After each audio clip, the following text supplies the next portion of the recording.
Hello, Anthony. Hi, And John. How are you? fine. Welcome back to Freedom Philosophy TV. Perhaps you could just give viewers a brief introduction to yourself and your work. Hello, my name's Anthony. I am a counsellor by profession, but as a hobby, I'm a freelance economist and the co-host of the Scottish Liberty podcast with my friend Tom Laird. And we usually put out a show weekly on various topics from a libertarian perspective. That's great. And I've been watching a few of those programs, and I'm interested in the topics you talk about, particularly around economics, which is something I've been learning a lot about, particularly from Mises. I found him very informative, and a few others. So the topic today is socialism, and it's something I've spent a fair amount of time looking at, and I think you have as well.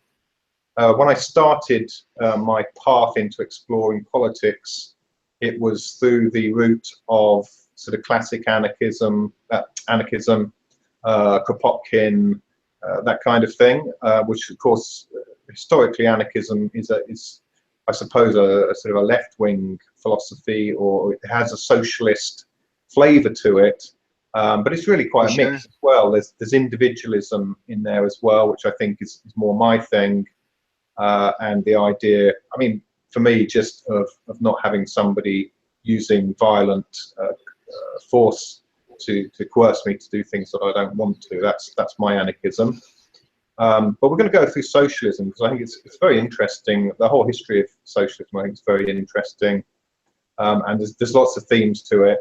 And I wanted us to sort of give a really broad and deep critique of it, and show, I think, where it goes wrong and why it's problematic. So I suppose we need to kick off by saying what we think socialism is, and I've come up with a few pointers on this. It seems to have been a reaction to the Industrial Revolution.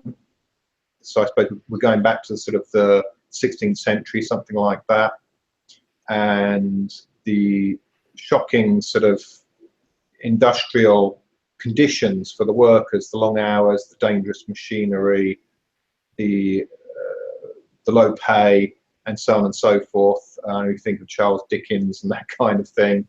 Right. That sets the scene for it. And so there's a sense, I think, of struggle and futility. And there's I guess the working class, in a sense, is a new thing. Throughout most of sort of the prehistory building up to Industrial Revolution, most people were like farm labourers or farm workers. I think it's incredible. In the US, it was like 92% of the population was directly involved in agriculture, and that was tedious and bloody and nasty work as well. What's your thoughts on the history and origins of socialism? Well, the thing is, when you mention the Industrial Revolution, the important thing about it to know is that that was the period in which, for the first time in history, poverty became a conspicuous thing, because lots of people moved to the city and were all poor in close proximity to one another. Actually, in real terms, standards of living had risen in every measurable way, in terms of the access to diverse kinds of food, life expectancy, health condition, living conditions. Before that, you just freeze to death on the farm, or your kids would, and no one knew, no one saw, no one cared. So the thing is, the Industrial Revolution was the beginning of the end of poverty, and in 2015 we celebrated less than 10% of the world's population being in poverty for the first time in history, so in abject poverty. So I just wanted to clear up for anyone that has that misconception that the Industrial Revolution had forced people into worse conditions. Actually, no, before that, you know, you did what your parents did, and you married who your parents said you should marry, and your life was set out for you. It was only at this, in the beginning of what would become the modern world that we live in, that people could actually envisage a way out of poverty, because you could see the rich factory owners having a disparity of wealth between you and the people that you were working with. The thing is, if you had just redistributed the wealth from the new capitalist class that were emerging, because remember, before that, if you were rich, you were probably born rich. Very few people became rich in the world before the Industrial Revolution. The Industrial Revolution allowed people to own the product of their own labor, and invest in things like machines and factories, rather than spend that on a tour of Europe. You know, you could invest it. So for the first time, there was actually a way out of the cycle of poverty. If you'd just taken that money away from the capitalists and redistributed it to the workers, everyone would get like a table leg or something like that, and there would have been no money to invest in the machines that allow one person to do the work of 40 or 200, or now there's some machines that do work that no person could do, like making a microchip or a CAT scan. Um, these This is what created the wealth. This is what created the wealth. And if you look at real incomes, they were increasing every year during the Industrial Revolution. So that's one misconception that's worth getting out the way, that capitalism caused these horrible conditions, and socialism, though it might have been a reaction to those conditions, was not the cure to those conditions.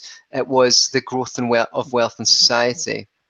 Okay, we've also stumbled onto one of the topics I would like to challenge as one of the sort of socialist fallacies, and this is the idea that poverty is a result of capitalism and hierarchy and so forth, when quite clearly poverty is the natural state. If we look at the natural world, if we look at cattle or chimpanzees, which are our close genetic relatives, they don't really have any wealth. I mean, they might have a rock or a stick at best.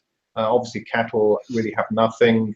Most animals live in direct connection to the natural world, and from one generation to the next, there is nothing's passed down.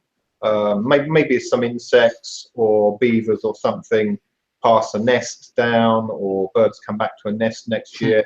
But most of what is created in the natural world is gone by the next generation, or is gone in a few generations, or it has to be perpetually sustained by labour.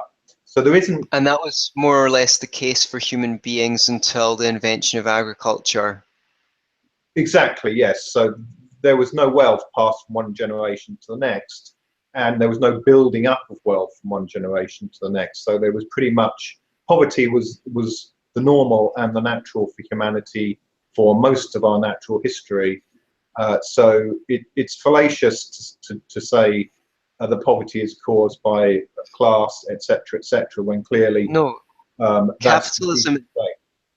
Capitalism inherited poverty. It did not create it. Okay, so that's great. I think that's hopefully. I mean, you know, I'm not saying that you can't have a scenario where a society could be engineered to deliberately keep people from advancing out of poverty. That's another topic. Yes, and it's certainly something that you know, we could discuss, that as may well have occurred to a great deal. In my opinion, it has. Yeah, I think so too. The other thing I want to discuss about the history of socialism, and I think this particularly comes up, we'll talk about Karl Marx later, but there seem to be some remarkable similarities to sort of Christianity as well. It's got this sort of religious undertones to it, this dislike of those with wealth, the idea that money's sort of dirty, and this is similar to, some of this was present, I think, with anti-Semitism in the church, and of course there's in the story of Jesus having a go at the money changers, and I think that was just because they were in the temples. I don't think it was because they were money changers, but I'm not an expert. But there's this flavour of dislike of material things and concern for the material world, which is definitely. Well, wait a second. That is a relatively well, it depends how you look at it, because the old left believed that socialism would outperform capitalism, that capitalists were basically skimming off the work of their employees, right? Capitalists aren't providing anything of value. The only thing is they own the machines in the factories. The people who work in the factories are making the money, and the capitalists just skimming a share off the top. Now, they thought, if we can get rid of the capitalist class and have the workers run the factories, they were actually going to save money on the waste of paying the capitalist. So therefore, the growth in socialist economies will exceed the growth in capitalist economies, and everyone will be wealthier and happier and unicorns and rainbows. When it turned out that in the real world, the socialist economies were much less productive than the capitalist economies, and that's because, as Hayek and Mises explained, without prices, there's no rational way of allocating resources. You don't know what to produce in what measure and what's needed and what people want. Then the tune suddenly changed, and now it was like, oh, capitalism makes people materialistic, capitalism is destroying the environment, and so forth. That's the new left. The new left changed their focus from productivity, which is a debate they lost to empirical evidence, to saying that capitalism makes people superficial and overly concerned on material goods and damages the planet and so forth. Okay, well, let's stick with the historic theme. I've made a program already which is about the utopian socialists. These are very early formative social theorists, and I spoke about the Owenites. And Owen himself was a wealthy industrialist, very successful in Britain with his factories, and he was upset by the conditions of the workers. And I guess he had this idea again that he could make things more efficient if the workers controlled things. So hundreds of them went out to the US, and they literally brought up entire towns along with all the equipment, and they took all the workers there, and they created as much as they could a flat society. So everybody had an equal say in what was happening. Everyone was supposed to do, work equally, etc. Were supposed to be classless, they didn't have money, and so on and so forth. So they really were going full communism or full communist. And these experiments all failed within a year or two, usually because of issues of making decisions. So if you've got hundreds of people trying to decide, well, who should do this work, who should do that work, what should we do with the products and things that we make, how should they be distributed? Once you get hundreds of people involved in that decision-making process, and if you can't come to a consensus, which is going to be challenging with that many people, then it becomes very, very difficult to actually operate. And they fumbled into all of these problems. Right. And I think it was Josiah Warren was actually one of the people involved in these experiments, and he was able to deduce that the problem was the absence of private property, because private property sort of makes everybody their own sort of micromanager of their little bit, with their right to control and govern their of the economy. I think there were other problems as well. It allocates responsibility. Yeah, allocating responsibility was problematic because it was supposed to be collective. Something else was things like if somebody was ill, then other people would say, well, you've been ill for too long. You look well enough to me. You should be back at work. So we got again into issues of responsibility and accountability.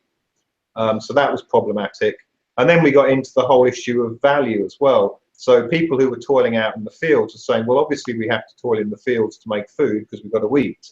But they were saying, well, how does my 1 hour in the field match the music teacher's 1 hour in music class? Because we actually don't need to do music. We don't need to learn about it. That's just a hobby. So why not just, you know, you don't get any food for teaching music. You do that in your spare time. You should be doing some hard work. So there were all kinds of these sort of little economic problems and responsibility issues. And this ultimately is why these kind of communes collapse pretty quickly. I hear you.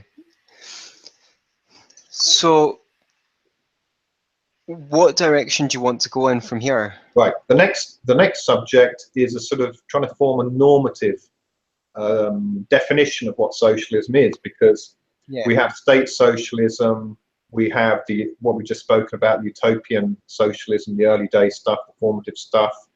We also have the let me see, we have the sort of anarchist flavors of socialism as well. So like anarcho-syndicalism, communism as well is essentially both anarchist and socialist.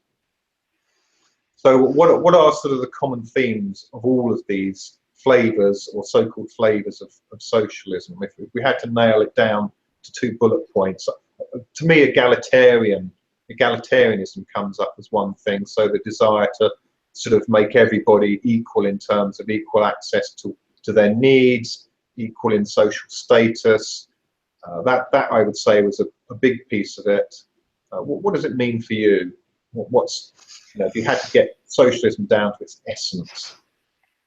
Well, nowadays, usually when people talk about socialism, they mean, well, I mean, it could just flat out mean communism. Usually it gets referred to as the government taking action on behalf of work, or what they define as workers. The government taking action to make people more equal or egalitarian, or to take care of the poor and so forth.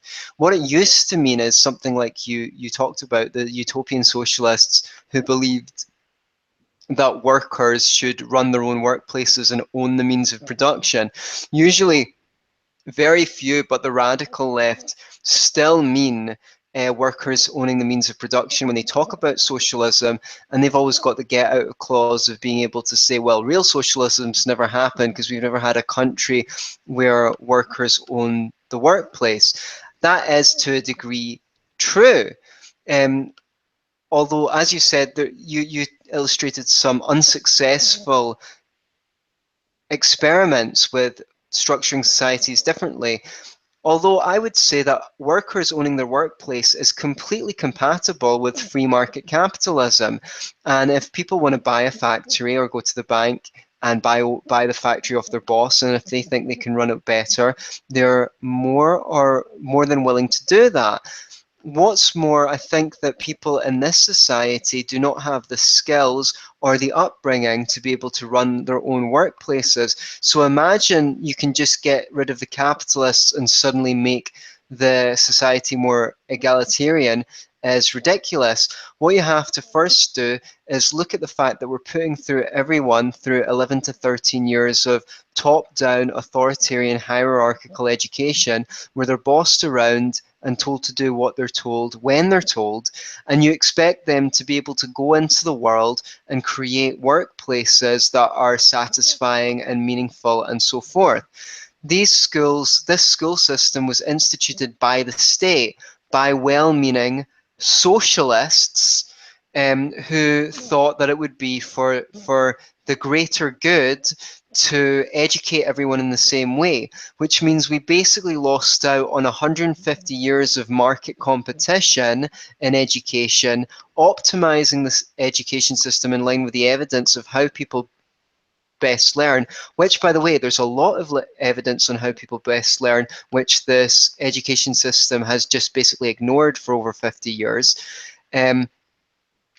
And you could create a lot better schools, and then your prospects for creating a more egalitarian society or workplace would be better, but just kicking out the capitalists and expecting that everything will be hunky-dory is idealistic. I fear that I strayed from your question quite a great deal, so I apologize for that. Okay, I got two things from what you said there. So the idea of socialism has evolved and changed over time. So originally it was the workers control the means of production. That's the original. And I think if you talk to any sort of knowledgeable academic socialist, they'll agree that that's it. And then I think perhaps beginning with Marx, we have this transition into this idea that an authoritarian state sort of takes over as a sort of beneficial trustee to the working class and takes control and makes the orders and is essentially controls the means of production and distribution centrally. But I think we agree that the essence of it is about egalitarianism, and that's, at least even with Marxism, a theoretical objective. But the problem, I think, and we'll come on to this later, is that Marxism seems to be actually quite a contradiction of socialism. Is there any common ground between the socialist theories or ideas and libertarianism? Is there any take home, anything we can agree on? Yeah, I mean, if the libertarian or classic liberal view holds that you know, the individual is not to be sacrificed to the collective, that the individual is the smallest minority, and therefore we're big on civil liberties. The government should not be able to snoop on your emails, but you should be allowed to keep checks on the government. The left agree with us on that. For the same reason, we're for a non-interventionist foreign policy. We don't want to go around being the policeman of the world, and the left are on board with that. We believe in separation of the church and state for the same reason. And the thing is, another area where we agree on, of course, ending the drug war. More people on the left are interested in that than people on the right.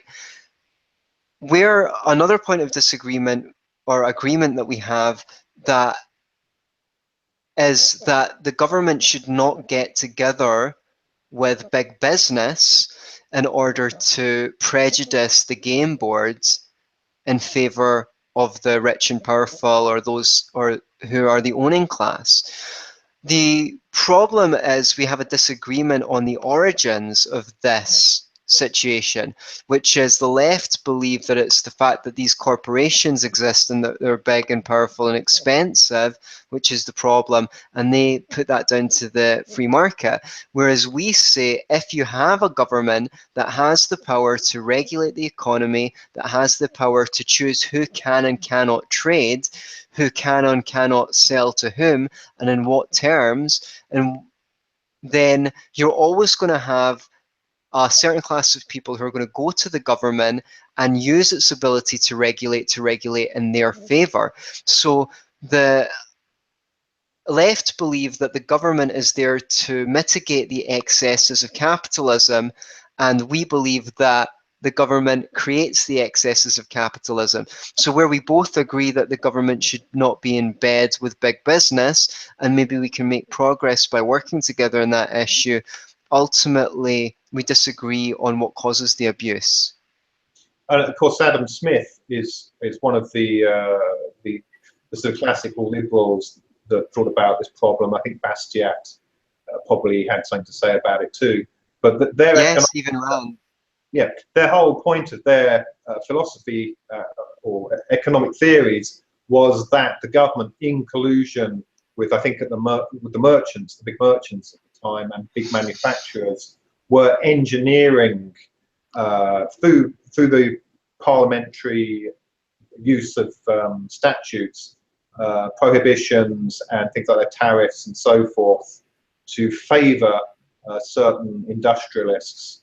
So, and Smith was opposed to this. He thought, he believed in a common good, which I think is something that classical liberals share with the socialists. I'm a bit suspect of the theory of yes, common good, but clearly there's something wrong when the state is protecting individual sort of businessmen's wealth, essentially, and Yes. that can't be in the interests of most people as consumers and members of society.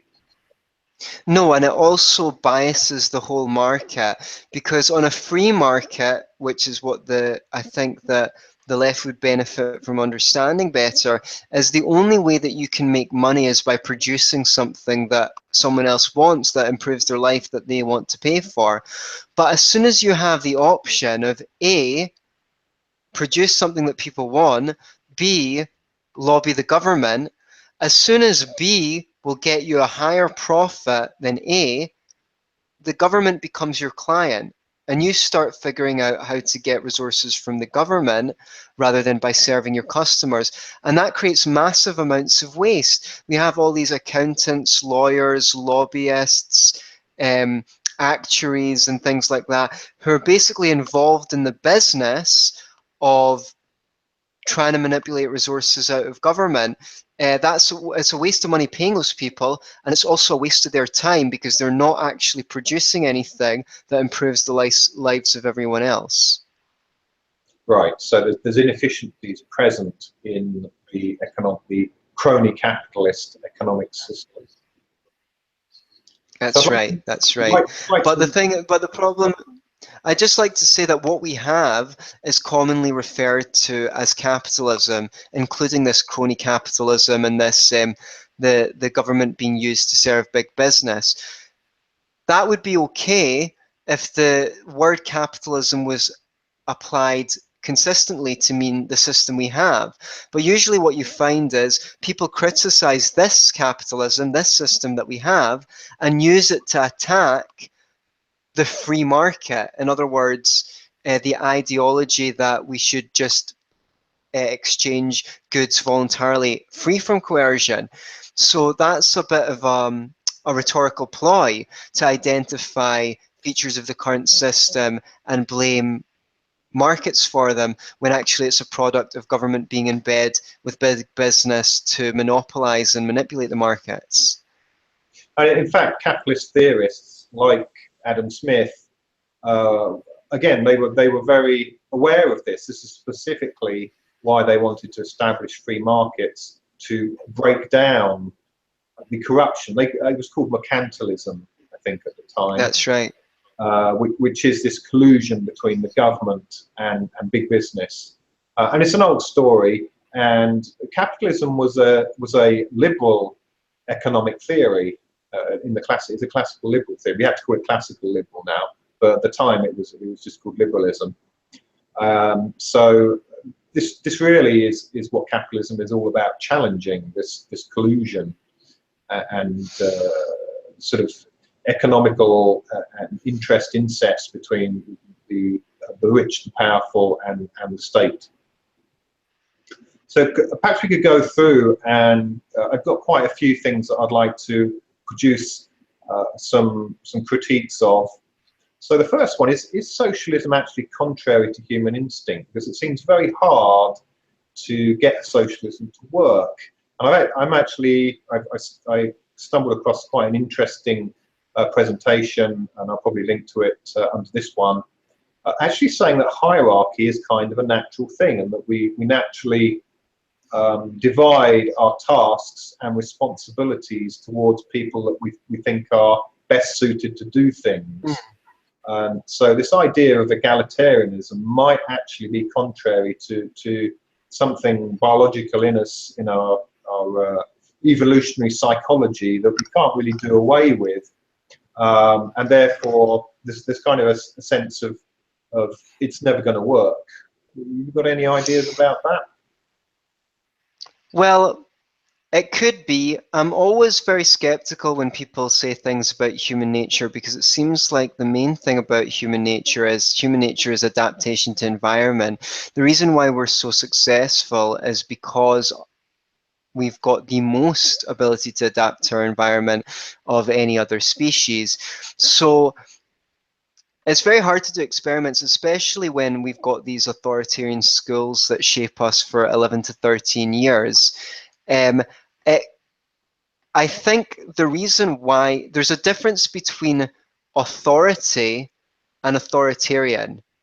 You know, if I say this fellow over here is an authority on biology, you understand me that he knows more on biology than almost anyone else does. He has earned his authority.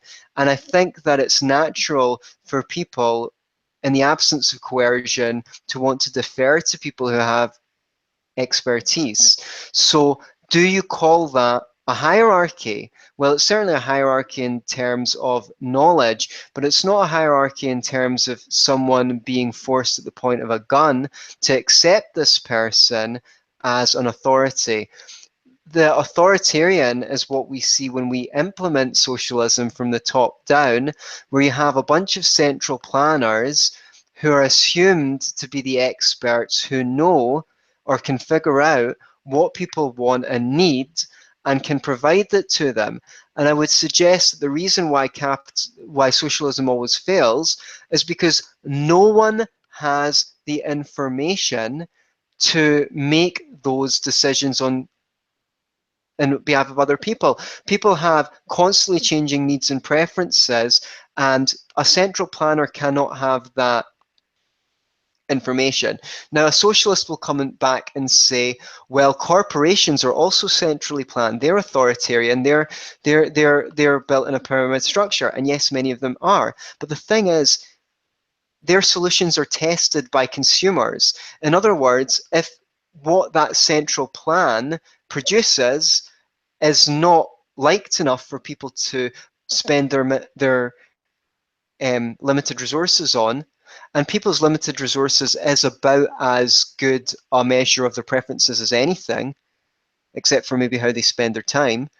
That is tested by whether people are willing to buy it or not. Whereas the central planners, the authoritarians, the real hierarchy in the state, they do not have their plans tested against consumers. It's one size fits all. So consumers have a choice between all the sodas in the market, or having a coffee, or having a tea, or having fruit juice. And about the right amount of drinks are produced to serve people's needs. I would say that it's more hierarchical and authoritarian to have the government decide what drinks, but maybe people should consume, but maybe we're talking cross purposes here. I don't know what human nature is. I would like to see an experiment where people are basically not molded by society, but society encourages them and gives them opportunities to explore and find out what they like, and then we can find out whether human nature is authoritarian or egalitarian or a combination between both. Yeah, I think we can probably look at history and the period prior to the state to get a bit of a feeling about that. I think one of the most basic human instincts is the desire to control your own body and choose what you do with it, and also to keep the product of your labor. So if you chop some wood, then you kind of want to decide what happens to that wood. I mean, and if you look at any number of animals, like if a dog captures some prey and it's got this bone or corpse or whatever, and you try and take it away to redistribute it, the dog's not going to like that. You're going to get your arm mauled or something. And you can say that for lions or bears, and for other creatures that acquire property in one way or another, although we can have another discussion about whether a corpse is property, etc., and go off into animal rights and so forth. But essentially, some animals do acquire property in terms of natural resources that they capture or control, and they don't like somebody else coming along and just taking it away from them. So I think that there's got to be something in there, primitive, basically, that makes us oppose other people telling us what to do and taking our stuff. And to me, those are fundamental problems with communism. Right. Well, basically, if you own yourself, and if you don't own yourself, who does own you? I want to know. Then you own your actions and the effects of your actions. If you go and smack someone in the face, you're responsible for that, and people are liable to hold you responsible for that. If you go out and plant an apple tree and you water it every day, when it takes a couple of years for the apples to come out, you're entitled to the consequence of your efforts. You're entitled to those apples, which would not other exist if not for you, unless you decide to abandon them or leave them there for other people, which you can also do if you want. I think that is natural law. Now, people will not like it when you say natural law because they'll go, you're just pulling that out of your butt. But it's nothing mystical or anything like that. When I say that, I just mean it's just how the human psyche works, or how societies tend to form around and have always tended to have some form of property rights, because it's understood that people own the consequences of their actions. And if you don't think that they allow some form of property rights, they definitely believe that people own the consequences of their actions when those people do something that they don't like, and they want to enforce consequences against them for that purpose. There does seem to be some kind of an inconsistency, in the way that socialists, or maybe we should just say the left, look at things like that. So whenever there's something beneficial being produced, somehow it should be collectively appropriated. But whenever there's something bad going on, then, well, it seems to be the individuals or a class that's doing it. Well, yeah, it depends on the class. If it's someone who's doing well, then it's all their fault. If it's someone that's doing badly, then it's society's fault. And people have more compassion for people who are causing immense harm to others than for people who, just work really hard and manage to make a decent life for themselves, I've noticed. Now, I mean, I've got compassion for criminals as well. I think we should have a justice system that's based on rehabilitation where possible, not retribution.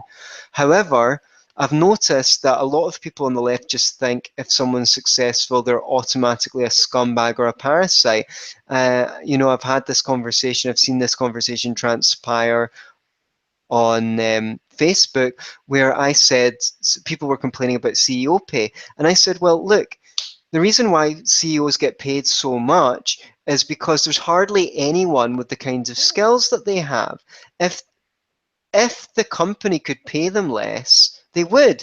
They're maybe getting £200,000 or something like that because they're making their company 10 times that, and they don't know anyone else who can do it for cheaper.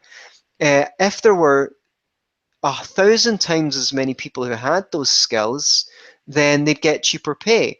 And you could address that through the education system. They get lower pay, and the whole society would benefit from having 1,000 times as many skilled people to administrate things.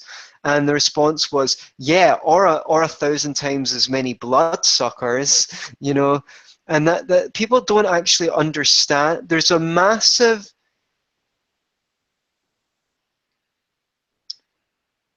lack of respect for industriousness amongst people who are not industrious. And I would not put myself in the category of someone who's default industrious, right? But people, you don't know what people were complaining about footballers' pay. You don't know what it takes to become someone that can get paid to play football for a living. You can't have a piece of cake without thinking if that's going to affect your performance. You have to make every single decision in your life around that. You might not even end up getting a job in the end because it's so competitive after doing all that work. Plus, one injury, finished. And it can be finished in your 20s. I met someone who used to play football professionally, and they had an injury, and now they can't play anymore. They're in their mid-20s, and all they have to do is coach. That's incredibly difficult. It's incredibly difficult to mold yourself into the kind of person that can do something which commands a high pay, basically. And I don't think that's very much respected by the egalitarians. Yeah, and I think one of the problems is, and this could be kind of an instinctual thing as well, the sense of unfairness. Because I even found in like dogs, which are of course social animals, live in packs, Yeah. that if they're if the sort of in this case the human, but in a wild pack it would be whoever was like the alpha male. If they give more attention or favour to one particular individual or set of individuals, then the other dogs know when that's unfair, when there's an undue amount of attention. They're aware of favouritism. And I wonder if that instinct could be involved in socialism as well, because we keep getting this theme of envy of success and envy of wealthy people, like you say, and it's, I don't know, it's too much of a ongoing and common theme not to suspect that there's something maybe a bit deeper psychologically involved in that. Yeah, I can't disagree. I think it does beggar some people's belief, or that some people can be extraordinarily wealthy while there's still people starving. But first of all, on a free market, people who are extraordinarily wealthy did not create the starving person. So it's not their fault that other people are starving, and this is the zero-sum game fallacy. People believe that people get wealthy by harming other people. Actually, on a free market, at least, I can't talk for this crony capitalist system, if the only way to make a fortune is by creating things that other people want, you're actually improving people's lives and getting richer in proportion to what you do. It's actually the poor that make the rich, that choose the rich by buying their products, and the poor are benefiting most from those products, which come down in price over time. And it's usually this market system. If we look at the countries that are doing the best in reversing poverty, India, China, Bangladesh, they are actually they're reversing socialist policies and embracing more free markets. So free markets enrich the poor. Yeah, and So yeah, it does look. that's quite important, because It does look. that feeds into our other desire, which is to feel more materially safe and less under stress, and so we Yeah. can we can Yes. sort of alleviate that envy and that desire to be as good as or get better. The free market can help people to do that, and therefore appeal to this other instinct we have, which is to better ourselves. Or at least, I don't know, maybe that is an instinct, maybe not everybody does have that, but I kind of suspect they do. I think everyone has the instinct to better themselves. Unfortunately, the society is closed many of the traditional roads for that, and also by the time you're done being forced to do what you're told when you're told every day for 13 years, you're so fed up of forcing yourself to do things, it's hard to muster your energy to do the things that you really want to do. Your own sense of where you want to go has been compromised. So yeah, people do look at the rich and think it's unfair that they have so much more money, and yet we have all these nonsense statistics trotted out about inequality. I think Oxfam put out a paper saying 8 people own as much wealth as the bottom 50%, which is nonsense. The only wealth they were counting was like owned accommodation against I don't know the statistics. You can find out from a guy called Leon Low. That's L-O-U-W. He debunked it. But basically, he found out that their combined wealth, if you take in all the factors, was 420 billion, which is equal to the amount of peanuts, the value of peanuts in the third world. So the poorest people in the world have the same amount of wealth as them in peanuts alone. That isn't counting their mobile phones and the social services and things they get. So people appeal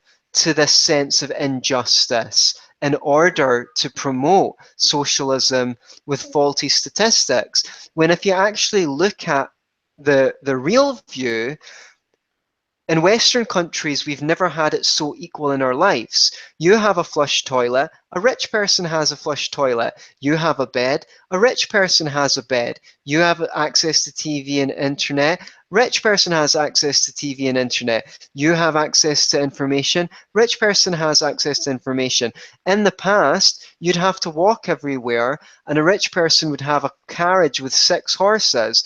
Now, even poor people have cars. Okay, it might not be a Maserati, but you cannot deny that in real terms, the standard of living has never been so equal throughout all of history. It could be better, but the solutions that socialists want will have the reverse effect of what they're after. For example, most of the socialist solutions are short-term solutions. So you want to redistribute the wealth from the rich to the poor. The poor will go to the shops, spend their money, and the money will go back to the rich again. It's like taking water from the deep end of the swimming pool and putting it in the shallow end, spilling half of it along the way. You want to raise the minimum wage. Okay, that might help some workers that have jobs in the short term. In the long term, you're going to make it impossible for rich people to afford to train, or for employers, most of whom aren't rich, to train their staff. I'm not going to pay someone £10 an hour to earn me nothing, but I might pay them £5 an hour, and then once they've got the skills, I'll pay them more because they're earning me money, or they can leave and work for someone else who will pay them more. So the unfortunate thing is the socialist solutions look superficially pleasing to the ego and think, yeah, let's tax those greedy rich people, but they don't solve the underlying problem, which is that people do not have the skills that they need to earn for themselves. They feel psychologically scared by that fact, and so they want the state to come and save them, when actually the state has done so much to exacerbate the situation. Indeed. You reminded me of one of, I think it was Tolstoy's criticisms of taxation. He said that the taxation and redistribution of wealth was something like fanning the heat down to the poor, and then of course it would just rise up again, and the money would just go back to the wealthy, because really it hasn't changed the dynamics of the game at all. So socialism is a superficial approach to changing society. Another topic I think is challenging is the idea of trust. So we saw this in the Utopian socialist experiments. Like if somebody was ill and therefore their productivity went down, it was like, well, how do you know when they're ready to go back to work? How can you trust people in that situation? Because people just might be less productive and continually decide, well, if I'm going to get all my needs met, well, I don't need to work so hard. So, and inevitably, I mean, if you look at the German Democratic Republic, that ended up, I think, with something like 60 or 70% of the population becoming police informants. So this mistrust of each other slowly went up and up and up until everybody was watching everybody, and society just became ridiculously oppressive. What do you think about that, the issue of trust? Well, there's a concept called moral hazard, which is that in a state of nature, so to speak, if you do bad things, then there's negative consequences for that. If you're an asshole to everyone around you, then people aren't going to turn around and help you when you're in need. If you eat badly and get obese, then your health will suffer and you'll feel bad, and you might have large medical expenses or whatever. I think that socialism removes moral hazard because people are now entitled to what they would otherwise have to cooperate with others to receive. And I believe that you know, a lot of people do want to cooperate with others anyway, but in the last case, you want the interests of the individual to align with the interests of those around them. And despite what the left believe, the market is a really great tool for doing that, because, as I said, on a free market, you can only enrich yourself to the degree that you enrich others. You can either make stuff for yourself, which will help you, or you can make stuff for other people, and they'll pay you for that.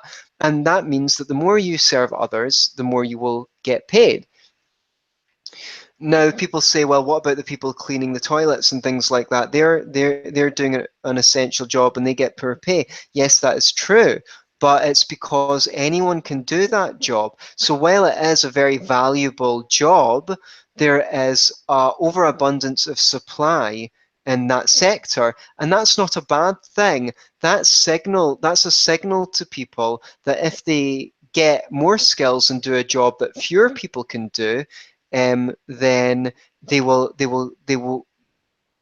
receive more, because those other jobs are of a higher need to other people. It's directing people's efforts in the direction they want. Now, if you happen to like cleaning toilets and you don't like brain work, then you can take your choice. You can admit lower pay and stay in that position. But this is the thing. The price signals will give you an idea of what society wants and what society needs, and it's up to you to decide whether you'd rather stay in your comfort zone or take some risks, acquire some skills. And on a free market, it would be much easier to acquire those skills, because anyone could employ anyone at any time and teach them anything. Now, that might mean that some people are admitting lower pay in the short term, but in the long term, it means that people would have more options.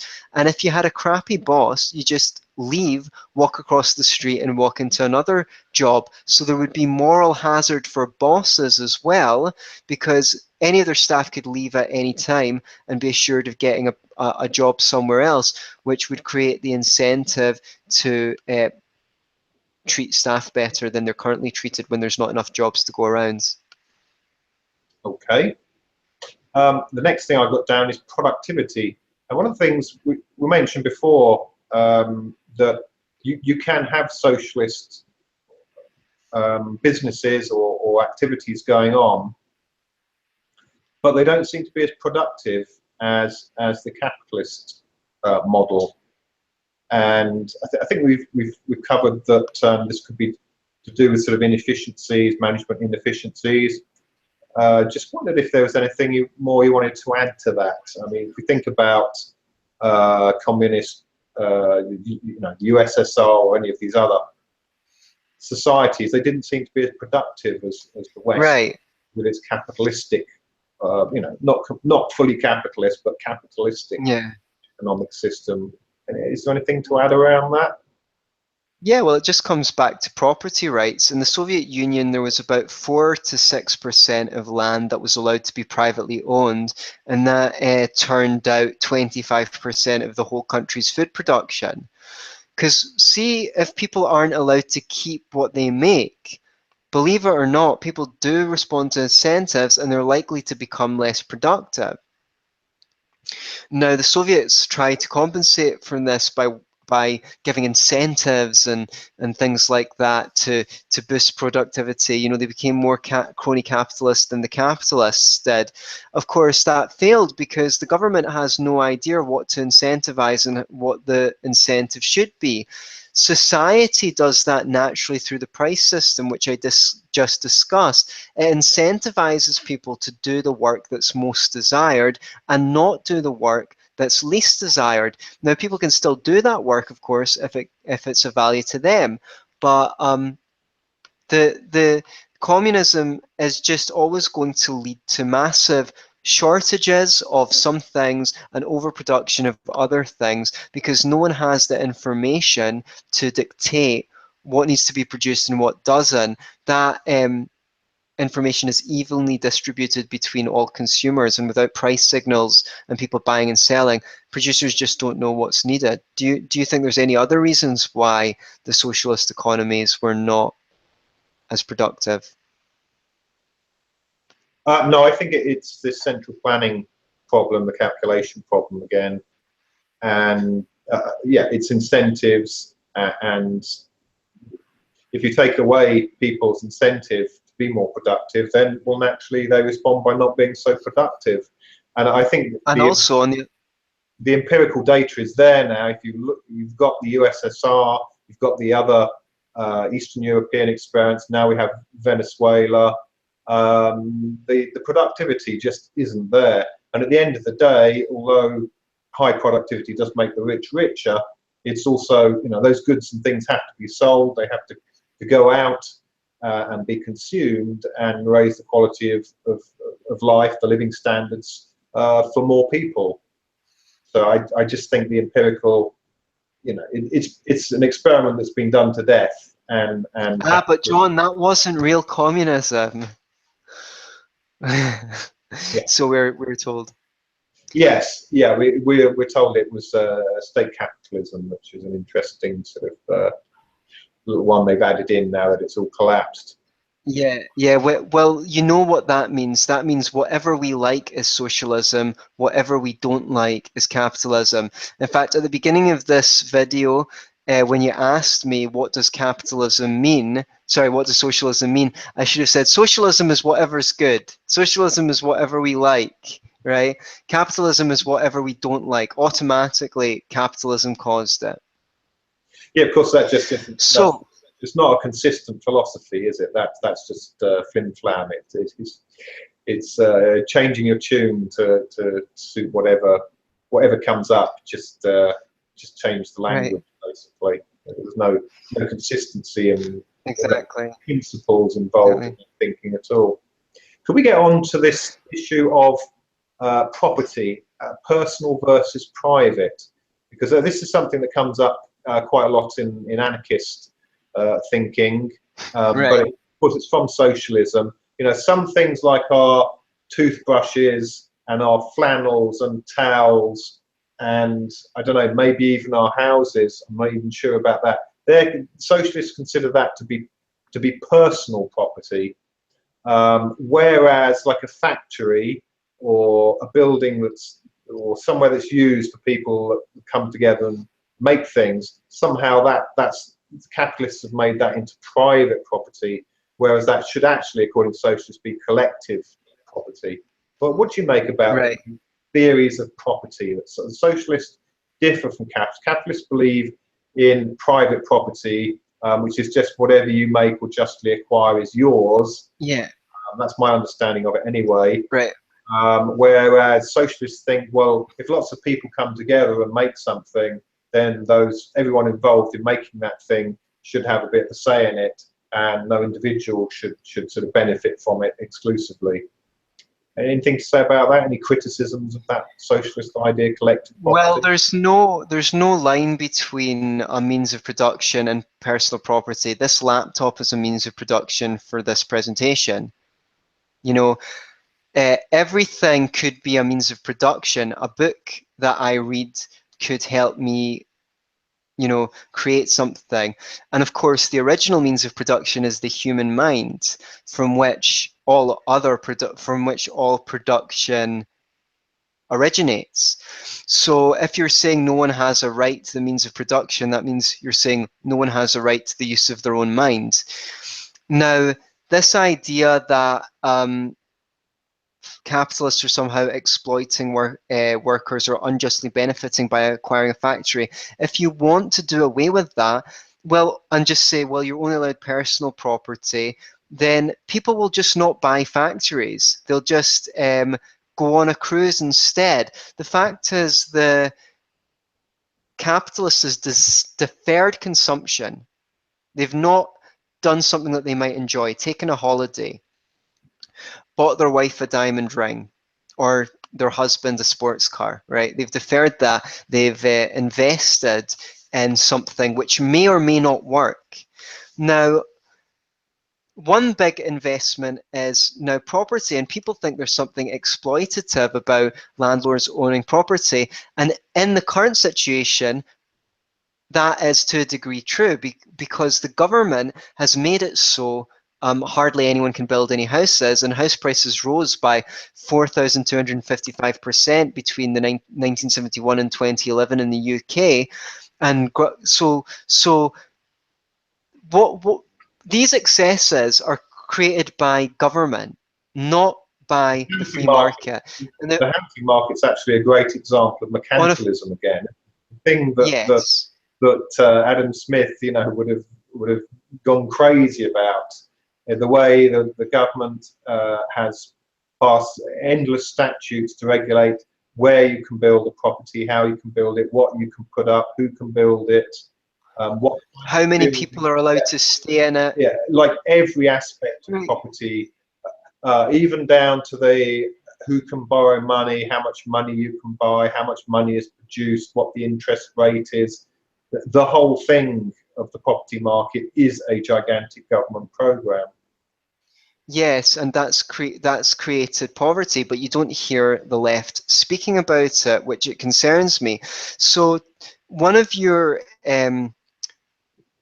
to return to the original point, I was speaking to an anarchist communist that said, I've nothing against you having your laptop to make podcasts. What I would have something against is if you had 100 laptops and were charging people to use them to make podcasts.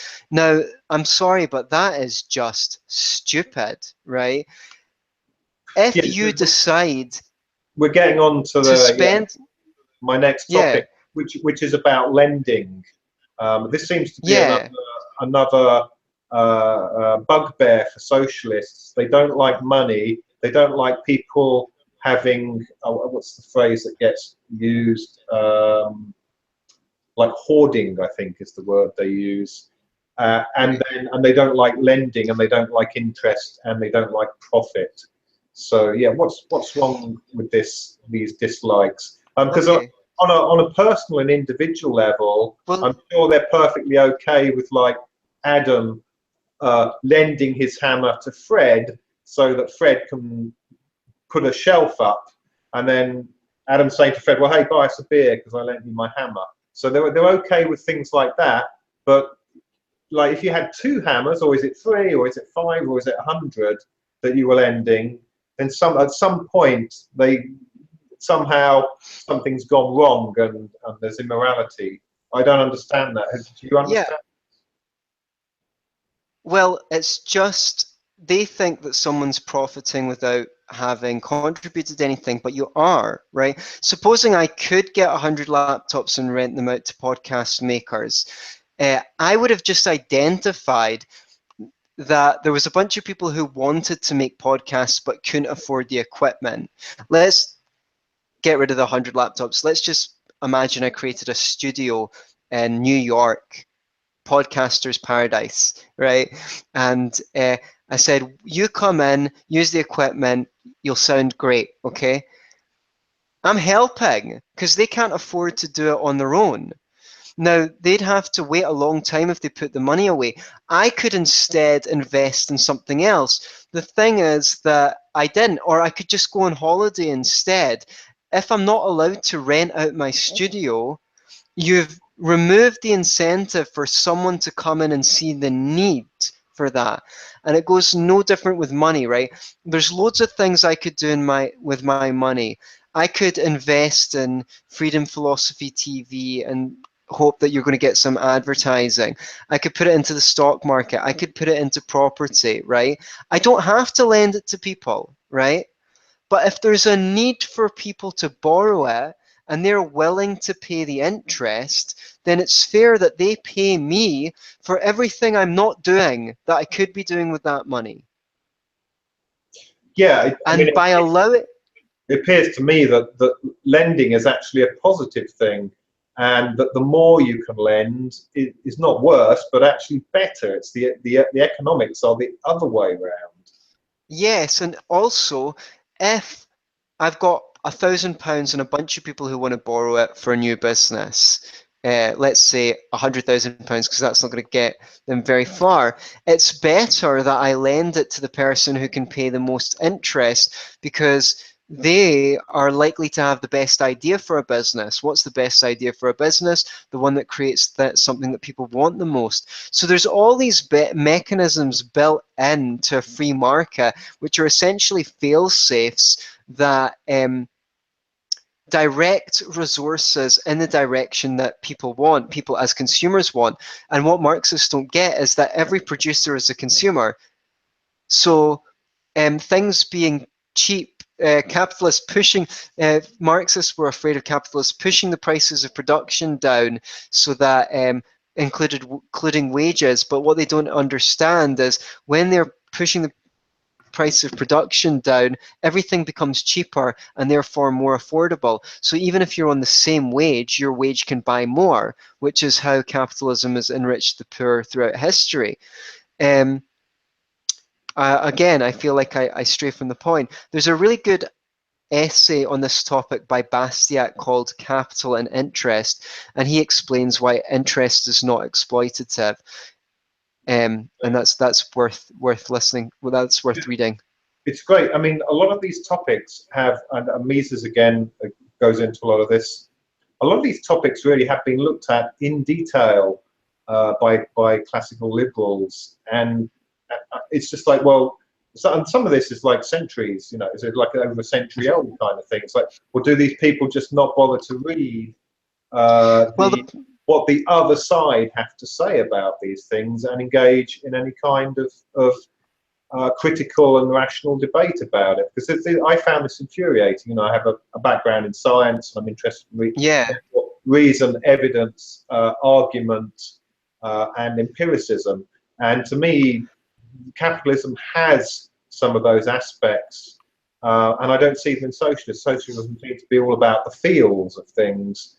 And there are some economic theories there, but they all seem to be, you know, when you check them out, they're bogus. Yeah, and yet they consider themselves to be the rational ones that have the answers. Well, they weren't expecting a bunch of well-informed libertarians to suddenly appear on the internet over the last 8 years. And right now they're kind of reeling by the fact that for decades the left have just been talking amongst themselves. Do we have this kind of socialism or this? When we get the government, should the government have this policy or that policy? And they've just been tuning up their kinds of socialism rather, and they weren't prepared to actually deal with reason and evidence, and hence why, you know, all these they assumed they'd won in academia, which is amazing when you consider that they haven't won in the real world. And every time a socialist country happens, it's an economic disaster. But I think the reason is people still look and see that we've not solved many of the maladies in our own society. We still have homelessness, we still have people who don't get access to healthcare, or people who are working in dead-end jobs and that they don't enjoy, which, I mean, okay, suck it up, because a couple of 100 years ago you wouldn't have had any thought that you'd have a funner job, so you just get out in the farm and work. But the problem is people aren't seen as having any opportunities to transcend being in that position, and that's falsely attributed to capitalism. I think a lot of our problems are created by government, because without government, without those problems, there's no grounds for government.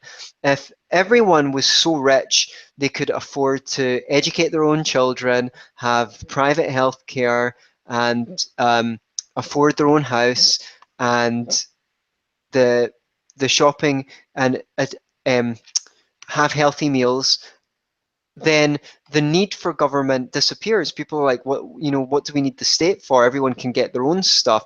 So the thing is, when you look at what the government's done to the cost of housing, how the government forbids us from buying food from the poorest countries in the world or other products, which is particularly insidious to the people on low incomes who can really benefit from getting cheap goods.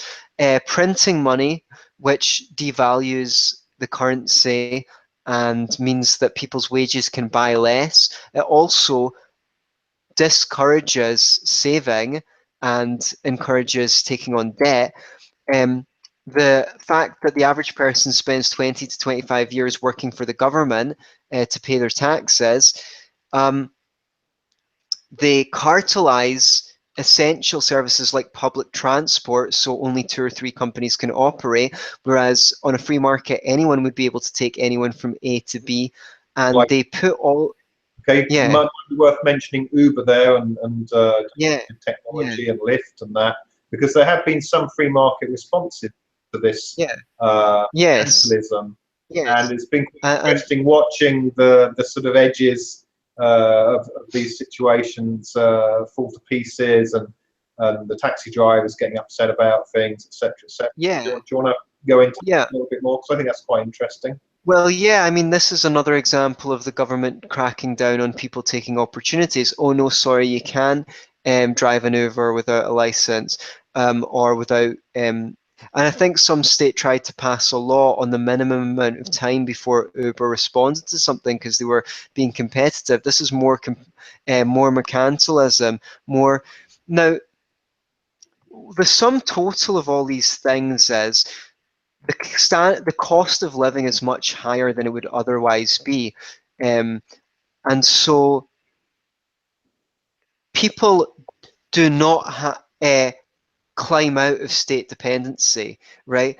If the cost of living went down substantially, as it would if we had free trade, as it would if the government got out of housing and the other areas that I've said, people on low incomes would start doing what middle class people do, which is sending their kids to private school and buying their own health insurance. That's the first thing that people start doing. A better future for my kids and better healthcare. Now, that would quickly reveal how bad the public schools are when working class people could afford to send their kids to better schools, and it would undermine the legitimacy of the state. What's more, when poor people started getting their own health coverage, they'd realize that when they try and get their services on the NHS, they're put on a waiting list. There's 1 million people on NHS waiting lists, and that they could get much better care in the private sector. And then that would undermine the need for government to provide healthcare. So the government can't allow people's incomes or to rise too much because they'll start divesting from state services. So what they have to do is they can't just control the public education system and the healthcare system. They also have to massively, massively regulate private provision of schools and hospitals so that only rich people and elites can afford them, which is of course what they want, because they want to send their kids to the best schools, don't they? They just want working class people not to no longer be dependent on the state. Now, the left doesn't talk about all the things that the government is doing to drive the costs of living through the roof, because they're focused on capitalists and the rich. I once coined the phrase, if socialists cared as much about poor people being poor as they do about rich people being rich, they'd be libertarians. Exactly. Yeah. So, but I don't, even though I say that cynically, if socialists cared as much about the poor being poor as they care about the rich being rich, they'd be libertarians. I don't think that's the case in most cases. I think most people have been given the wrong coordinates. And it's really important that we start writing articles. I've got one. You can go to scottishlibertarians.com/the-poor on what libertarianism can do for the poor. And please, anyone watching that, share that around, because until we get the government out making the standards of living more expensive, which will make the way for poverty. We've got really no chance of liberalizing the economy in other areas because people are just too scared. They want security. So until they see that there's a lot less poor people and the poor people are being provided for, they're gonna want big government. Absolutely. And you talk about education there, it's reminded me that there's been this, I guess, growth of unionism. I know it's on the decline and retracting and has been for a while, but certainly after the war and in the 60s, 70s, lots of people joined unions, and the unions colluded with the state and earned or gained certain legal rights. And in a sense, they became a corporate force. The unions became a corporate force, and they got special interests. And I know this because my parents were local government officers. That, like the pension schemes, and particularly for the high up management, the golden handshakes and things like that. I mean, the perks for working for the government in these unionized government sectors were phenomenal compared to the private sector. Yeah. So it's very like the things they criticize the capitalists for. Yeah. They've completely taken over and done those things themselves. I mean, it's almost, it's a projection. It's like, it's so sad. Yeah, because this is a thing. Someone providing someone a wage is seen as exploitative. However, someone taking their wage at the point of a gun through the tax system is not perceived as exploitative. That is how crazy socialism is. I'm sorry for any socialisms watching, but check your prejudices, not your privilege, right? It's just like fake that, isn't it? It's there's crazy. a big difference there's a big difference between a private sector union and a public sector union. A public sector union is a union in a monopoly service, right? So they have an unfair advantage of being able to hold the entire country to ransom. In the private sector, unions can have some valid purposes. For example, they can make sure that their employees are getting what they're worth. They can, by comparing what their employees are getting paid across the entire economy and saying, well, this guy over here is doing the same job but is getting paid 20 pence an hour less.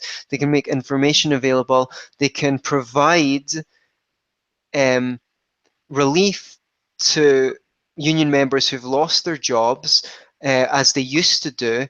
But if they start going to the government and trying to get the government to enforce their conditions at the point of a gun, then they're overstepping the mark. They should act as negotiators and mediators between their workers and their employers.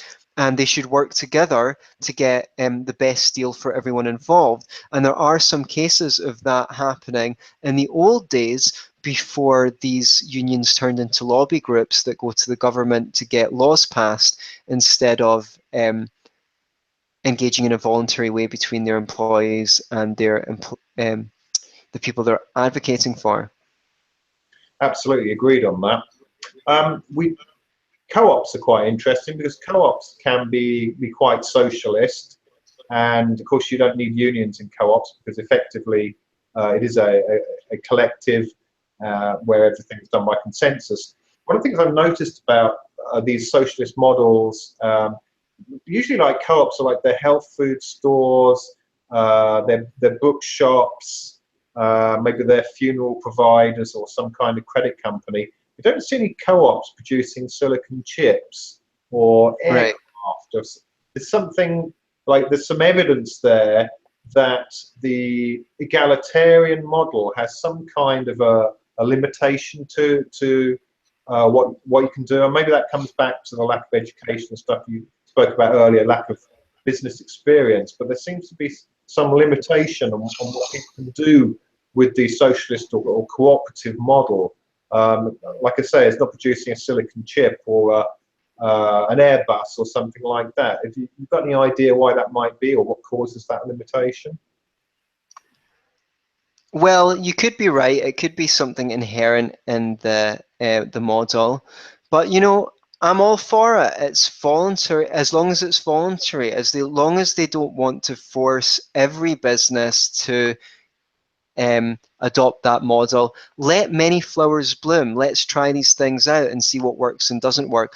The entrepreneur Ricardo Semler, who wrote the book Maverick, which I recommend you read, proved that he could become a millionaire using a decentralized model in his business, and then went all over the world teaching other people to do it. If you can get it to work, I'm all for it. But at the end of the day, it's up to the consumer to decide. And if you produce good stuff, the consumer does not care if you're a top-down hierarchical organization or if you're a cooperative. You know, at the end of the day, everyone's a consumer. The consumer is God. And you are a consumer. Everyone listening is. And at the end of the day, just because you like Coca-Cola, you don't have to ban everyone else from drinking Pepsi. And if you like neither of them, then you can get a fair trade orange juice or something like that. I'm all for it. The thing is, the problem with socialism is the one size fits all way of looking at things, and having people try to decide what people should and shouldn't consume, and that always ends in disaster, no matter how well intentioned. Well, I look at, I'm quite an avid sort of health food shopper. I suppose I'm a bit sort of hippie in that way, but I quite like these fair trade things and niche products. But I've noticed that the health food stores are not marketing to the poorest people. The poorest people are going to places like Lidl. They're going to the big chains that buy things in huge quantities and knock down prices, so they can offer the goods very cheaply to their clients. And the people that go into these sort of co-ops and you know, hippie shops, they've actually got a bit of extra money to spend, and they're buying kind of cheapy and special things, not maybe regular everyday items. So it's almost like it's its own contradiction kind of thing. It's serving the Right. better off and not the poorest sectors of society. It's the big capitalistic organizations that are actually really helping poor people to get by on Right. a low That income. is true. But also, I think we also need to be aware of the fact that fruits and vegetables have increased price faster than confectionery, even though one is the building blocks of health, and the other is destroys the quality of life. And this is largely due to agricultural subsidies. I mean, it takes 7 times as much grain to create a pound, 7 pounds of grain to create 1 pound of beef. So why isn't beef 7 times as more expensive as grain? Well, because of subsidies to meat and dairy farmers, and also, and just to say, obviously, consumption of red meat has been implicated in various chronic illnesses, at least overconsumption thereof. So what you're looking at is basically, one, we subsidize, I mean, the American government subsidizes sugar farmers. I don't know what the case is here. I don't think we can grow sugar here. They also subsidize tobacco farmers, right? Then you add to that the fact that we are not allowed to import food from some of the poorest countries in the world. We could massively see the cost of healthy foods decline, and people on low incomes from poor households have access to those foods if the government doesn't, if the government just gets out the way. Now, why are the left, who care about the poor, not talking about this? Well, I It think breaks my heart. yeah, well, it conflicts with their other thing, the minimum wage, doesn't it? Because that's a very popular leftist theme now. Farm workers used to be some of the lowest paid workers, and of course, the benefit of being able to employ cheap labour is that cheapness, the savings can be passed on in the cost of fresh fruit and vegetables, which are a labour-intensive product. So, in order for the poor to be able to afford healthy food, you need to keep the price down, and therefore you have to be able to employ the cheapest labour for it. Well, And restrictive practices around restrictive labour practices and the minimum wage, I think, have had a negative impact on the farming sector. Absolutely. Pushed the price of healthy fresh food up. Well, these people just don't understand supply and demand. The reason why farmers would get such a low wage on the free market is because there's massive overproduction of food. This is absolutely terrible for the environment. And it's the left that claim that they care so much about the environment. You don't want people growing food that's going to waste. I believe that, I can't remember the figure, but it might be something like we make enough food to feed 10 billion a year. And like, I don't know how many, I think it's still 1 billion people are starving. If that's true, we're wasting 4 billion people worth of food a year. Well, I've heard that in the West, we also only consume 25% of the food we purchase. Most of it goes in the bin, and there's terrific waste involved in it as well. So I'm sorry, but Britain should not be largely in the business of farming. We need to remove these agricultural subsidies, let the land recover from the ravages, and you know, farmers are going to need to start retraining in new jobs. This sounds brutal, but it's like, look, why should a small number of people hold the entire standard of living of every poor person in the country to ransom? If you want the government to help, what the government can do is give grants to farmers to retrain in other professions, and before removing their subsidies, since they've been put into a dependent position by these government subsidies and would now have to leave the profession en masse. Whereas if we'd had a free market, they would have been able to migrate away from the profession one by one. Or they would have gone up market into these more niche products like organic vegetables, right, heirloom varieties. goji berries. Yeah, you know, there's all sorts of ways that businesses can sort of upscale or diversify as well. Yeah. Okay, Yeah. great responses there. Can we move on now to Marxism? Is Marxism socialism? Because there seems to have been a bit of, I'm not clear on this now, I don't understand it. We had, the USSR was, I think, Marxist-Leninist. The People's Republic of China was Marxist-Leninist stroke Maoist. So Marxism is authoritarian. That seems to be very much against the grain of grassroots socialism, which is egalitarianism. It's almost, Marxism's almost like fascism, really. It's like, well, how has socialism evolved into, well, now it's Marxism? It's, to me, Marxists are not socialists. It's so far away from the original vision of the socialists that to me, I just don't understand how that Marxism has become, you know, the understood expression of what socialism means today. Have you any ideas about that? Is it socialism? Well, I've never heard anyone else say that Marx was not a socialist. I think I agree with you that the manifestation of his political philosophy has been incredibly authoritarian. Marx expressed what lots of socialists around him believed in that day. I don't think he was a brilliant thinker, but he was just put into words the spirit of his time. He wasn't that famous in his own day. He got a massive argument with the socialist anarchist Bakunin, Yeah. who believed that the state had to go in order for socialism to happen. And Marx said, no, we need to take over the state first, then phase the state out, which of course will never happen, because the more you empower the state, the more it's going to want to sustain itself. Everything wants to sustain itself. This is nature, right? Every plant will try and change its angle to get to the sun to sustain itself.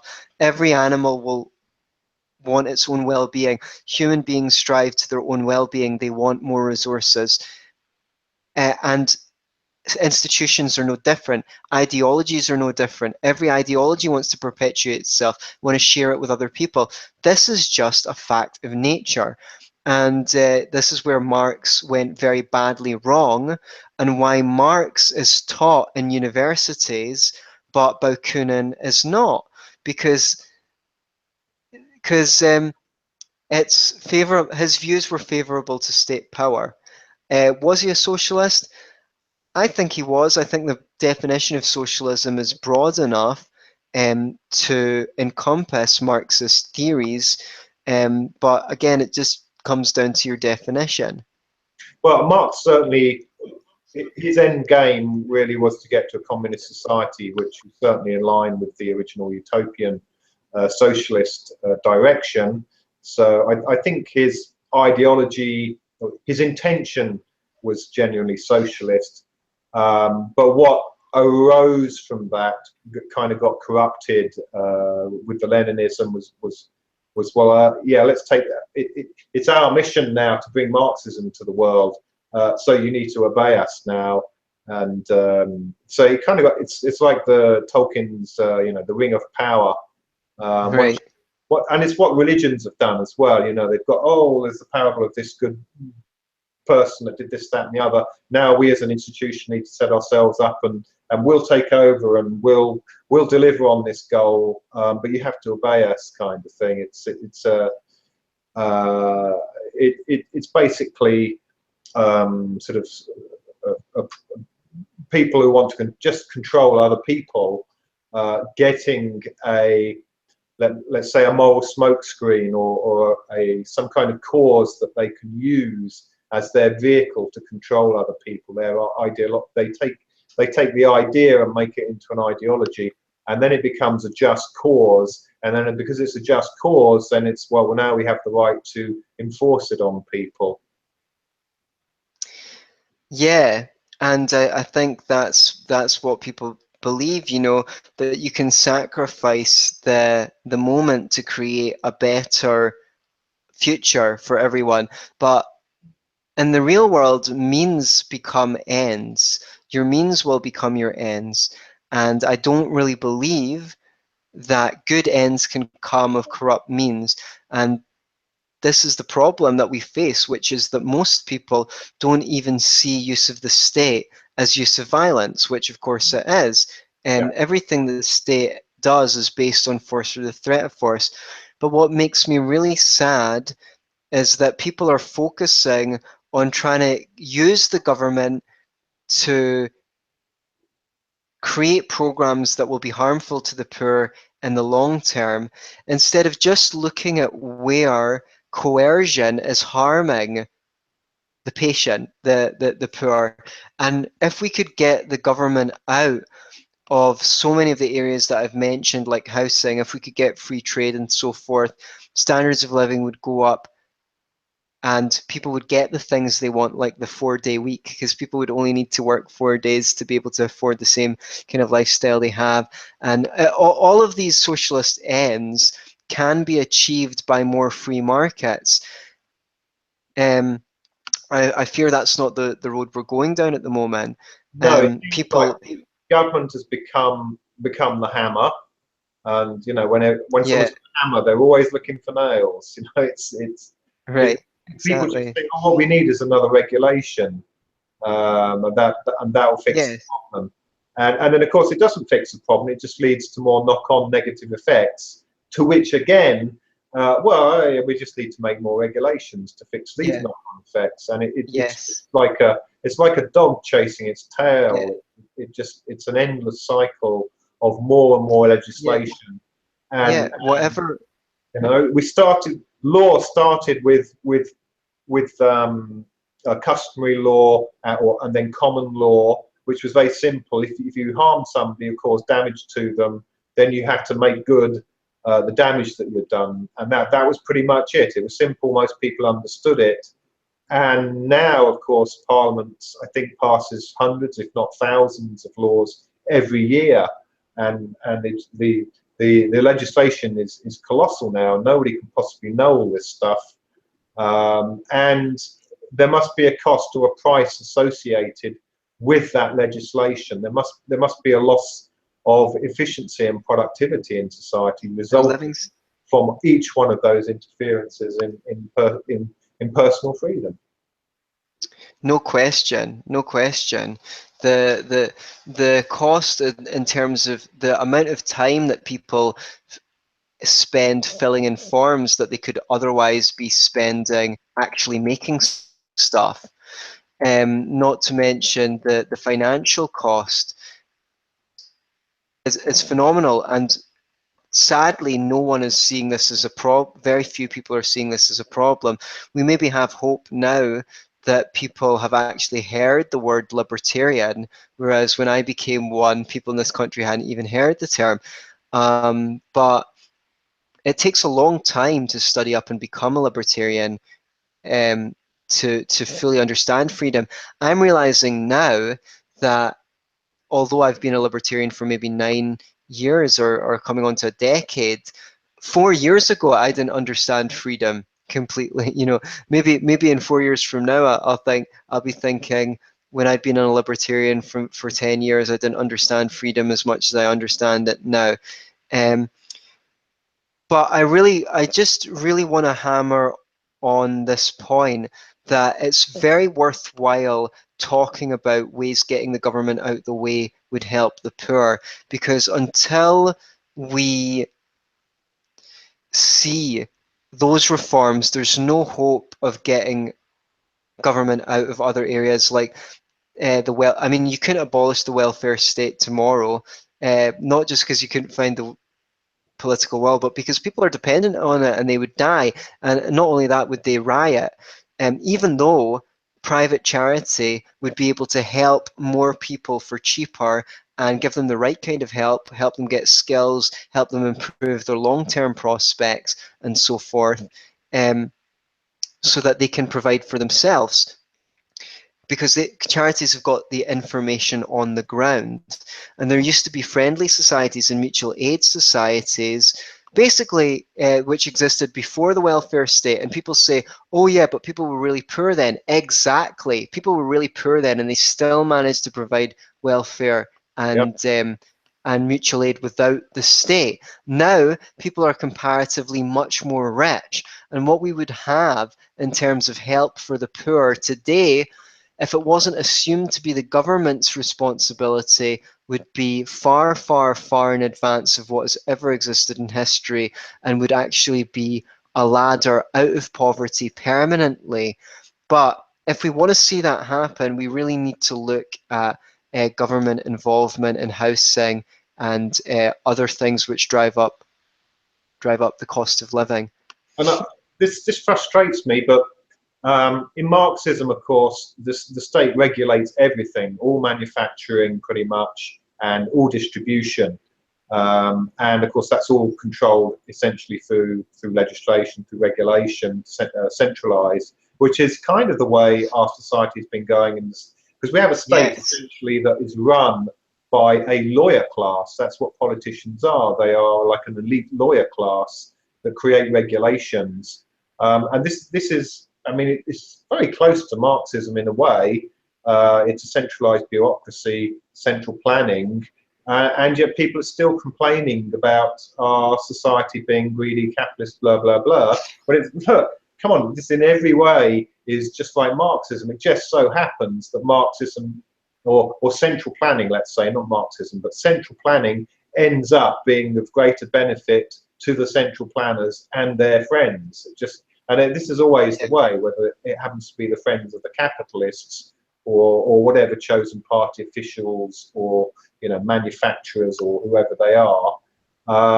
We've been going further and further away from the capitalist ideal for a long time. And right. I mean, we're closer to Marx's vision than we've ever been before, and we're getting poorer. Right, and yeah, I mean, I don't know what percentage of spending is government spending in the UK, but it's something like 40%. I mean, that means we're like 40% a communist country. So, and yet, oh, capitalism is responsible for everything. Okay, if you were a doctor and a patient came in with a lifestyle-related illness, the first thing you do is not put them on medication. The first thing you do is be like, right, let's see if you can get your diet sorted. Let's get you doing some exercise, smoking less, drinking less, or taking less drugs, right? And see if you're still ill. Then maybe we can talk about giving you some medication. And that's my view on helping the poor in government. See, can we just please stop the government doing all these things which are reducing living standards, which I talk about in my article, scottishlibertarians.com/the poor.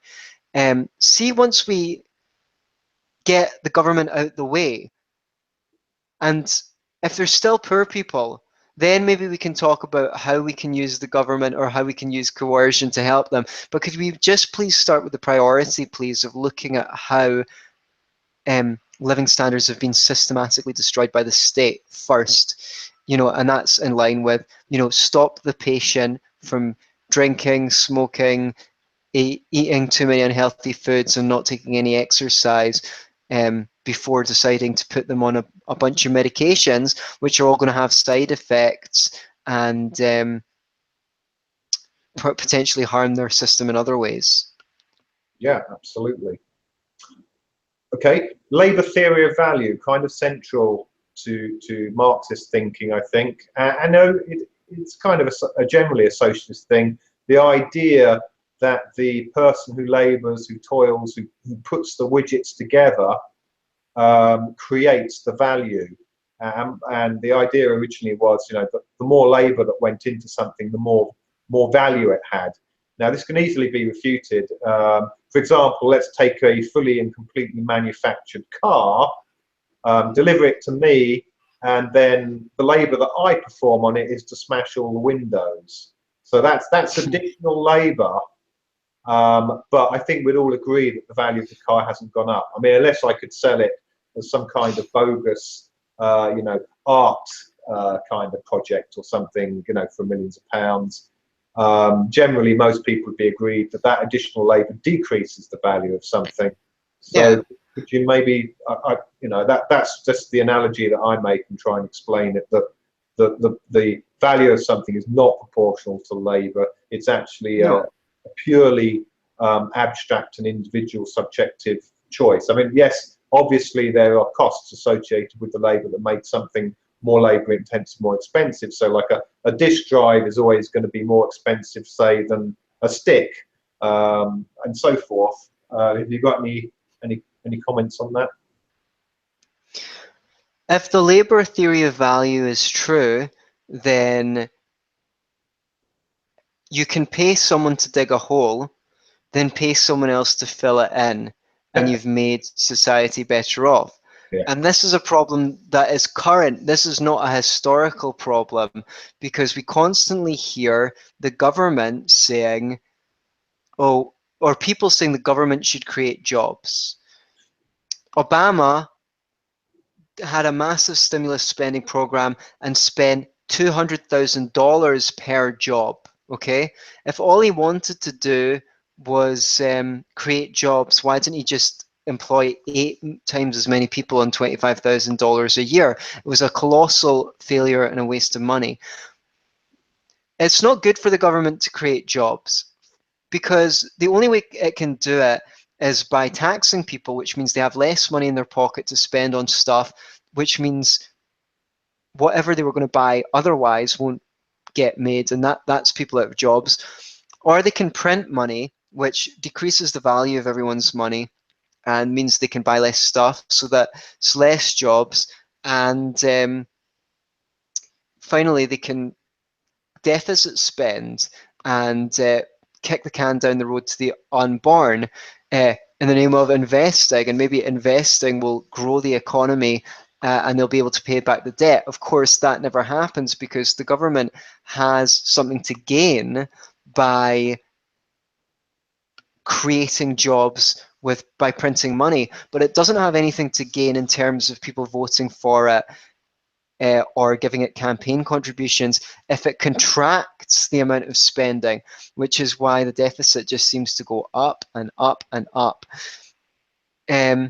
So the government can't create jobs, and it's based on the league. It can nominally create jobs, but over the entire economy, the only thing it can do is decrease the amount of economic activity and displace it from what people actually want with their free will choice, what they want to spend their money on a free market, to whatever the central planners think that people want. Well, this was a dynamic that was very present in I think the USSR, but like that, I think there's a sort of a story about this of, you know, only making one size of nail. You know, we've got to employ people. Right. We'll make some people make some nails, but as it happens, they only like make one size of nail, which happens to be too big for the kind of tiles that are being made. So it's like, okay, well, you're giving people jobs, but actually what they're producing is not quite what the consumer wants. So the consumer just has to sort of make do with this stuff. And of course, in the long term, the economic outcome is negative, and a decline in productivity and wealth. I mean, I think I've heard this on Stefan, it's quite a funny one. Well, let's just get rid of tractors, then everybody would have jobs. We'd all be, you know, harvesting things by hands with scythes and sickles again, and yeah, we'd all have income and jobs, but our actual productivity and standard of living in society, the net effect would be negative compared to a free market. That's definitely true. So if you have a wrong theory of value, in other words, it's the amount of work that goes into something that creates value. No, it's not. I'm rubbish at art. If I spend all week making a painting, it's not going to be of value to anyone. It might be of value to a friend that will take sympathy on me. A good artist will be able to produce better work in a half an hour than I will ever be able to produce in my life. So as soon as you get in this idea that it's jobs that are important, it's not jobs. It's living standards. It's the stuff that people actually produce that other people want that's important. It's not the fact that someone's in employment. It's the fact that someone is producing something that is of benefit and increases living standards for other people. And that's where the labor theory of value goes wrong. Yeah, and I think there was a Monty Python film, The Holy Grail, something like that, where there's an anarcho-syndicalist commune, and of course they make mud pies, which is a bit of a Mickey take. So they've all got work, but of course nobody wants the mud pies. Right. Okay. So let's move on to another theme: exploitation, labor exploitation. I think we've touched on it a bit. Now, my understanding of the concept of exploitation would be something like a paedophile grooming children. So a child is exploitable in that fashion because they inherently sort of trust adults, and also because the adult is stronger and has more recourse to using force. So there's a physical power and intellectual and emotional power disparity between the exploitee and the exploiter. So that's my understanding of exploitation, and I don't think that exists between, say, a production line worker and the capitalist or the manager class. I don't see.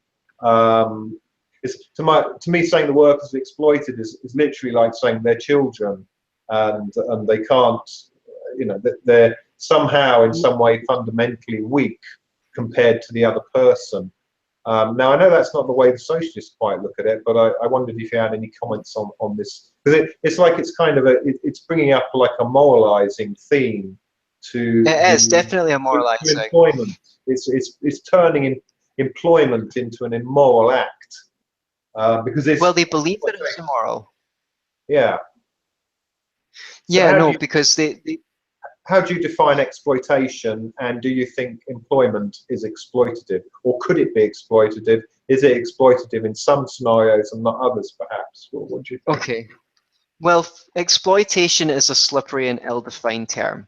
Okay, so when you talk about economic relations, I can say maybe 3 ways that exploitation could be used, and one of which the word theft should suffice, right? Yeah. Someone takes something from someone else, right? That's theft. You don't need to use the word exploitation. And another one, someone enters into an agreement on false pretenses, someone enters someone else into that agreement, in which case the word fraud should do the job, right? And in the third case, the most common usage is to give someone less than you think, than someone else thinks they should get for something they do, right? Is that To fraud? give to give to give some no, that's the third way. That's not fraud,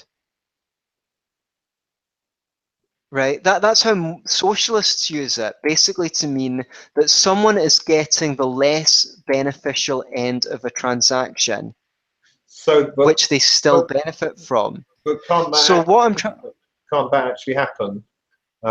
Like, for example, yeah, but it's not sometimes exploitation. sometimes I like maybe want to buy something, like I go into a music shop and I'd like to get myself, let's say, an amplifier. And the guy selling it to me, maybe he rips me off a bit, he charges me a bit too much, kind of thing, because I'm ignorant and I don't really know the price or the value of. I don't know that I could get it cheaper somewhere else. I mean, Okay, well does that not sound like a similar um, thing? Yeah. well, I mean, yeah, you can go back in and ask him to refund, or you can, and if he decides not to, you can then spread the word about the fact that he's a dodgy guy, or you can go to a court and you might have recourse under common law. When I what I mean is when people usually use the word exploitation, they just mean that someone's getting less benefit from a transaction which they benefit from. So in that case, you maybe benefited from having that stereo, just not as much as you thought you did. Perhaps that is fraud, perhaps it isn't. It really depends on the circumstances of the case. But ultimately, this idea is misused to characterize interactions that are moral as immoral. For example, someone giving them a job, someone else a job, because leftists don't believe that there's such a thing as a mutual exchange. You know, if I change my tie for your tie, I like your tie better than my tie, and vice versa. So we're both better off, right? The same should or ought to happen on a free market. If someone is giving you a job, they are paying you more than you think that you would get without the job. How do I know that? Well, if you think you could get more money being self-employed, then you just employ yourself, right? Yeah. So they're actually doing you a favor. Or maybe you could make more money being self-employed, but you don't like the um, responsibilities. You don't like having to advertise your services. The capitalist gets paid after everyone else, right? Only if there's a profit does the capitalist get paid. So everyone else gets paid first. So that's a privilege position, having a job. And that's another thing, that you're surrendering some of your income so that someone else bears the risk that they might not get a profit. The capitalist is obviously better, or has employed better people than you at figuring out what people want. So creating, he's basically planning the economy, if you like. If Yeah. he's got a good plan, consumers who are also workers will consume the product of his plan and he will be successful. If he has a bad plan, then he will go out of business, right? So the idea that capitalists exploit workers is just complete nonsense. It's a mutually beneficial transaction. Now, of course, in this crony capitalist system where it's very hard to employ people, and there's all sorts of conditions that you need to meet to offer anyone a job, then there may be a case to be made that because people have fewer options, they have to tolerate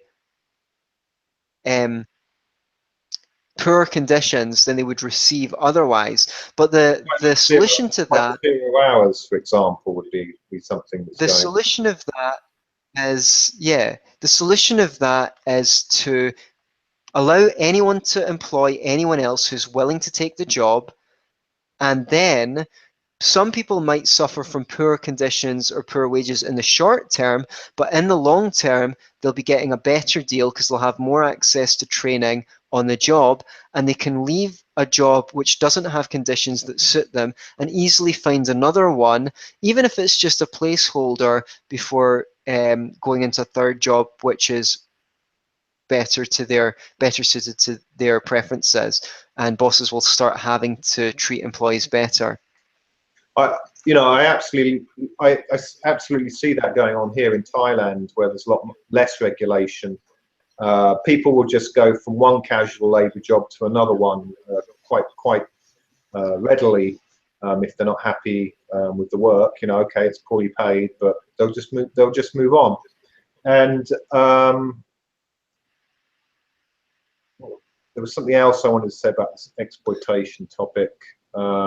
Oh yeah, it was coming back to the self-employment thing. I've actually had this conversation or argument or disagreement with somebody where they said, "Oh yeah, but the bosses, the capitalists exploit you." I just said, "Well, you just be self-employed, be a plumber, be a freelance IT worker, just go and or form a co-op, go and join a co-op. You don't have to work for a boss.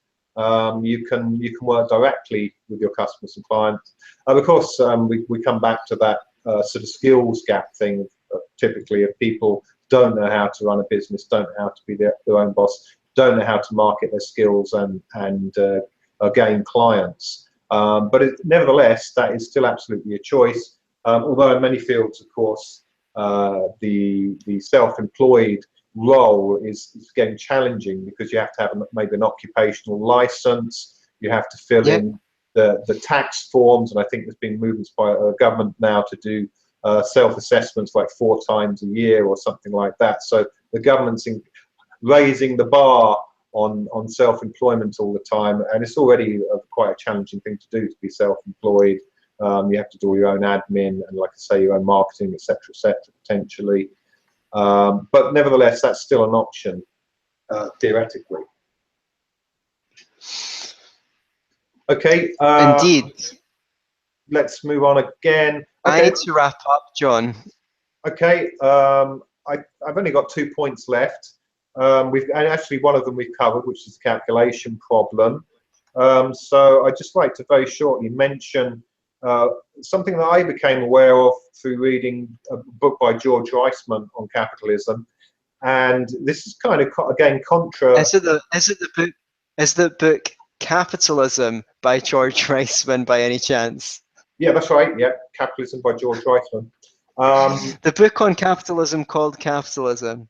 Yes, strangely enough, it was about capitalism. Yeah, he spoke about wealth actually being rightfully the property of the intelligence or intelligent class, the management class, the capitalists. And the intelligence, yeah. Yeah, and not the property of the workers. Because he said that wealth, and I think he actually tries to go for an example and that demonstrates it empirically. But I like to go back to nature again and say, well, look, ants have been laboring for millions of years. Ants work very, very hard.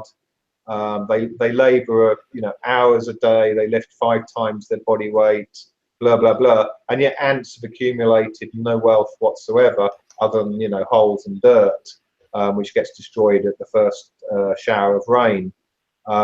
So what he says, what Reisman says, is that, yes, it's the intelligence, it's the smartness that we bring to the physical labor that actually results in wealth. And I think, again, you can prove this. Like if you imagine somebody on an assembly line with an IQ of 90 assembling widgets, and then maybe that person has a stroke or some brain damage and their IQ drops down to 70 or 60, they're clearly not going to be able to produce as much or as well, or perhaps maybe not at all.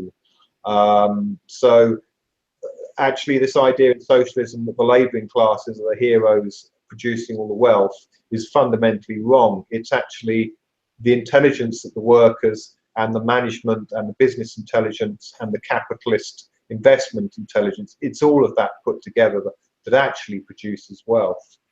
Any thoughts on that? Well, George Reisman was obviously greatly influenced by Ayn Rand, who I think I got the notion that the mind is the original means of production from. So obviously that comes through in his writing, that influence comes through in his writing there. On a free market, you get what your labor is worth. You know, if there's a dearth of people who can do heavy lifting, but there's a lot of heavy lifting being done, needing done, then they're going to get a massive wage. If it's an intellectual brain work that needs to be done, then that's what's going to command the highest wage. At the end of the day, capitalists guess, based on the information they have available to them, what regular people, everyday Joes, want, and try and provide it to them. If they do that successfully, they get rewarded for it, more resources go in their direction, and they can invest those resources in creating more of what people want. If they're poor at it, they go out of business. And this mechanism diverts resources to people who are good at using those resources and away from people who don't have a clue what they're doing with their resources. Yeah. So there's some truth, at least some truth in what George Reisman says, and that's what I have to say on that matter. Okay. Did you want to, I want to obviously wind up now.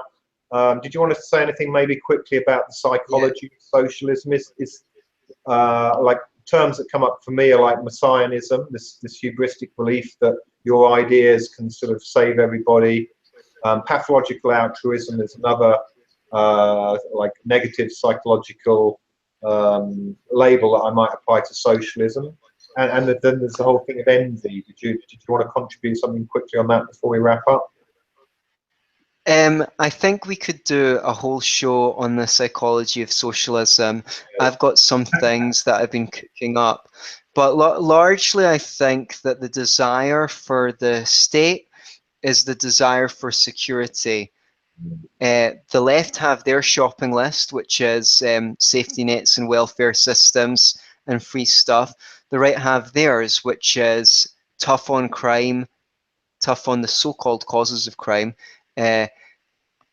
which by which they mean drugs, and which don't cause crime, well, or at least wouldn't if they were legal, and obviously a strong military and interventionist foreign policy, and they don't want the government. This is all based on the desire for security.